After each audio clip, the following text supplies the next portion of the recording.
আসসালামু আলাইকুম। আমি মুক্তা ঢাকা থেকে বলছি। জীবনের ডায়েরি ইউটিউব চ্যানেলে আপনাদেরকে আরও একবার স্বাগত জানাই। দূরে এবং কাছে, দেশ এবং দেশের বাহিরে যে যেখান থেকে আমার ভিডিওটি দেখা শুরু করেছেন সবাইকে জানাই অসংখ্য অসংখ্য ধন্যবাদ।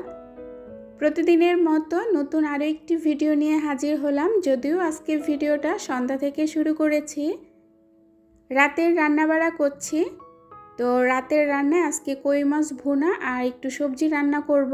মোস্তাকিমের বাবা আর আমি দুইজনে মিলে একটু মার্কেটে গিয়েছিলাম। তো সেখান থেকে মাছের বাজারে গিয়েছিলাম। বাজার থেকে দেশি কই মাছ এনেছিলাম। তো সেখান থেকে কিছু কই মাছ আমি সকালবেলায় কেটে তারপরে ধুয়ে লবণ দিয়ে রেখেছিলাম। তো লবণ দেওয়া মাছটা কিন্তু আমার কাছে ভীষণ ভালো লাগে।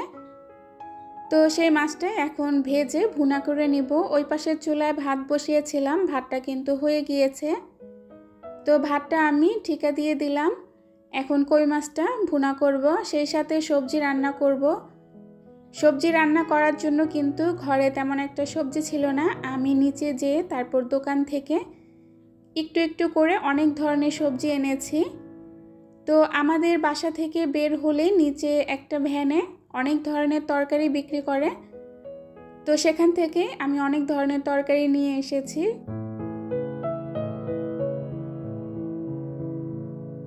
আমি কিন্তু দুই চুলায় ঝটপট করে রান্নাটা করছিলাম। তো মোস্তাকিমের বাবার সাথে এক জায়গায় যাব একটু ঘুরতে।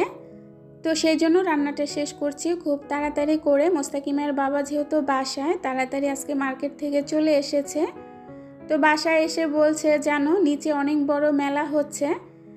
তো আমি কিন্তু জানি, গত সপ্তাহে গিয়েছিলাম মেলায়। তো মোস্তাকিমের বাবাকে সেটা বুঝতে দেই নাই। বললাম তাই নাকি, তাহলে তো মেলায় ঘুরতে যেতে হয়। তো মোস্তাকিমের বাবা বলল আচ্ছা তাহলে তাড়াতাড়ি রান্নাটা শেষ করো, মেলায় নিয়ে যাব। তো আমিও তাড়াতাড়ি রান্নাটা শেষ করছিলাম, যদিও রান্নাটা হতে বেশি সময় লাগবে না। এখানে সবজিটা বসিয়ে দিলাম। সবজি রান্না করার জন্য আমি কিন্তু মুগ ডাল ভেজে তারপরে সিদ্ধ করে রেখেছি। ডাল দিয়ে সবজি রান্না করলে কিন্তু অনেক বেশি ভালো লাগে। তো আমি সবসময় কিন্তু মসুর ডাল দিয়ে রান্না করতাম, মুগ ডাল দিয়ে যে রান্না করা যায় সেটা কিন্তু আমি জানতাম না।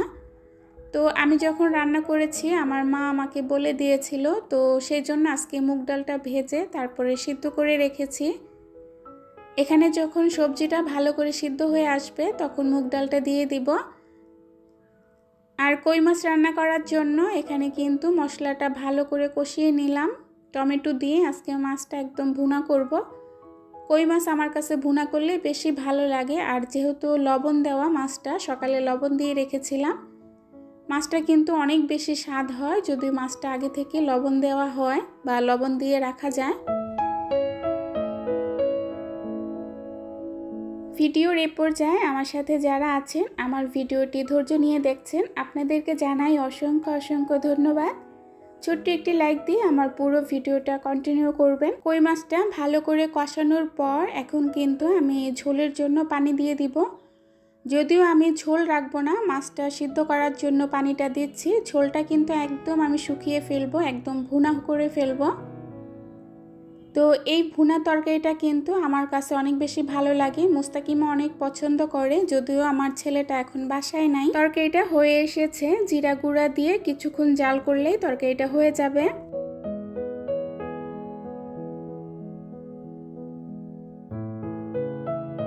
হিসাবি হওয়া বা হিসাব করে চলা কোনোটাই কিন্তু দোষের না। একজন স্ত্রী তার সংসারের ভালো মন্দ বুঝে কিন্তু হিসাবটা করেন।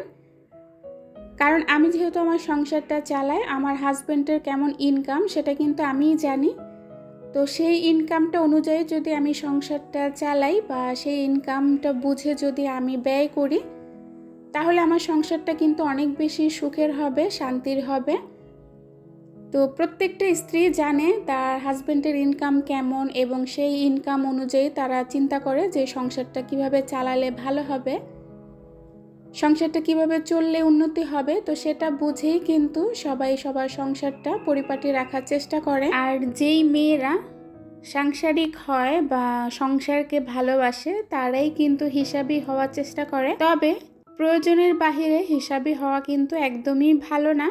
আপনি আপনার নিজেকে কষ্ট দিয়ে কখনোই হিসাবি হতে যাবেন না, এটা কিন্তু একদম মারাত্মক একটা ভুল। তো এখানে কিন্তু আমার সবজিটা রান্না হয়ে গিয়েছে। আমি কিন্তু একটু খালি সবজি খাবো, মানে ভাত ছাড়া। তো ভাত ছাড়া সবজি খেতে আমার কিন্তু ভীষণ ভালো লাগে। তো মোস্তাকিমের বাবাকে বললাম দাঁড়াও একটু সবজি খাই, এখন যে সবজির মজাটা পাবো পরে কিন্তু পাবো না। তো চলে আসলাম কিন্তু মেলা, এটা কিন্তু আমাদের বাসার নিচে রোড সাইডে মেলা হয়। তো অনেক বড় মেলা, আস্তে আস্তে নাকি আরও বড় হবে। তো এখন তো সবেমাত্র নতুন বসেছে 2 সপ্তাহ যাবৎ। তো মোস্তাকিমের বাবা আর আমি দুজন মিলে মেলায় ঘুরবো, আপনারা আমার সাথেই থাকেন।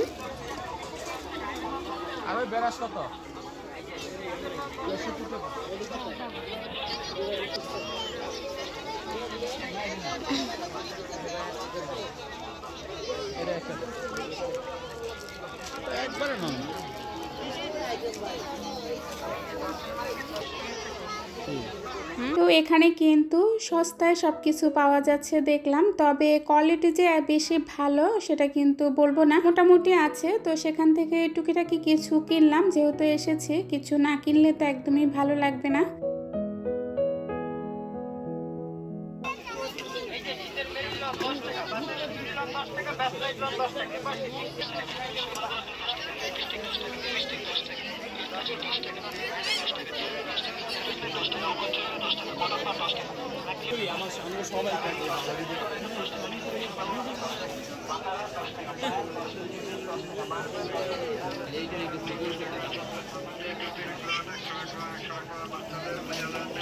এখানে দেখলাম অনেক কালারের লেস পাওয়া যাচ্ছে। তো জিজ্ঞেস করলাম এগুলো কত করে গজ। তো উনি বলল 5 টাকা থেকে শুরু করে 40, 50, 60 টাকা পর্যন্ত, এর উপরে নাই। এর পাশে দেখলাম টপস বিক্রি হচ্ছে, তারপর বিছানার চাদর বিক্রি হচ্ছে, দামিও আছে আবার সস্তায়ও পাওয়া যায়। তো মোটামুটি ভালোই দেখলাম, অনেক ধরনের অনেক কিছুই পাওয়া যায়। যদিও আমরা তেমনভাবে তেমন কিছু কিনলাম না, যেটাই কিনেছি আপনাদের সাথে বাসায় যেয়ে তারপর শেয়ার করব। তো মোস্তাকিমের বাবা এখান থেকে আমাকে একটা টপস কিনে দিল, যদিও আমি একদমই কিনতে চাই নাই। মোস্তাকিমের বাবা বলল নাও, তোমাকে পরলে ভালো লাগবে।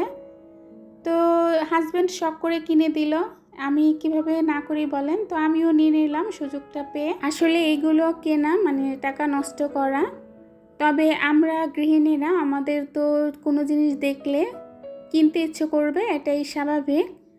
তো মোস্তাকিমের বাবা বলেছে, বারবারই বলেছে তোমার যা প্রয়োজন কিনো। তো এখান থেকে আর কি কিনবো, কি বা প্রয়োজন। তো যাই হোক, এখান থেকে কেনাকাটা শেষ করে আমরা এখন বেরিয়ে যাচ্ছি।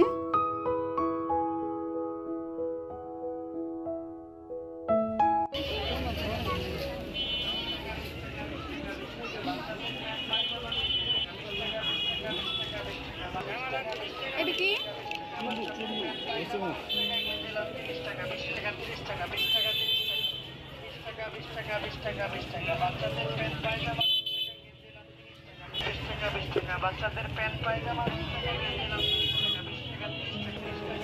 মুস্তাকিমের বাবাকে বললাম ঝুড়ি ভরে তারপরে কেনাকাটা করেছ। ময়লা কাপড় রাখার জন্য একটা ঝুড়ি কিনেছি, তারপর গোসলের একটা মগ কিনেছি, চায়ের ছাঁকনি কিনেছি, এই টুকিটাকি জিনিস। তো এই যে টপসটা কিনেছি, তো বলতে পারবো না, টপসটা পরলে বুঝতে পারবো যে টপসটা কেমন হয়। ফুটপাতেতে কখনো কেনা হয় না, এই প্রথমবার কিনলাম। এটা ব্যবহার করলে বোঝা যাবে কি অবস্থা।